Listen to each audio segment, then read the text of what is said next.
আসসালামু আলাইকুম ওয়া রাহমাতুল্লাহি ওয়া বারাকাতুহু।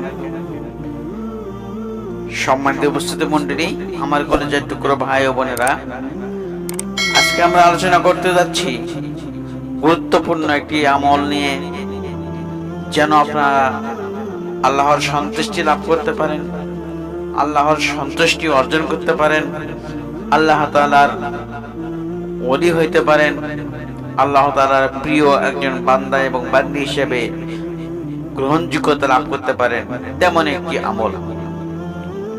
এটা করতে বেশি কষ্ট করতে হবে না, ছোট্ট একটি আমল, যে আমলের মাধ্যমে আপনি আল্লাহ তাআলার কাছাকাছি যেতে পারবেন, আল্লাহ তাআলার বন্ধুত্ব অর্জন করতে পারবেন। তো আমলটি হচ্ছে আল গফুর শব্দ। এর অর্থ ক্ষমাকারী, অর্থাৎ আল্লাহ ক্ষমা করে দেন। আমাকে আপনাকে আল্লাহ তাআলা ক্ষমা করে দিবেন।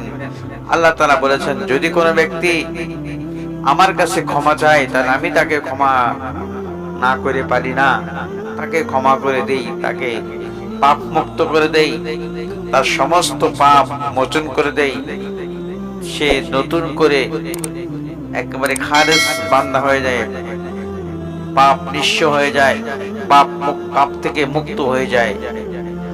তো আল গফুর বলা হয়েছে, আল্লাহ রাসূল সাল্লাল্লাহু আলাইহি সাল্লাম বলেছেন, যদি কোনো ব্যক্তি আল গফুর এই শব্দটি বারবার পাঠ করে, তাহলে সে কি করতে পারবে?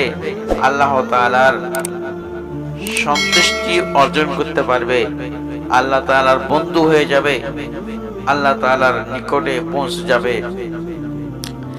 তো এই আমলটি আপনি করবেন যে কোনো সময়, যে কোনো নামাজে কিংবা রাস্তায় হাঁটতে, সব সময় আপনি এই আমলটা করবেন ইনশাআল্লাহ। আজকের ভিডিওটি এ পর্যন্তই। যদি আপনাদের ভালো লাগে থাকে, তাহলে লাইক, কমেন্ট, শেয়ার করতে ভুলবেন না। আসসালামু আলাইকুম।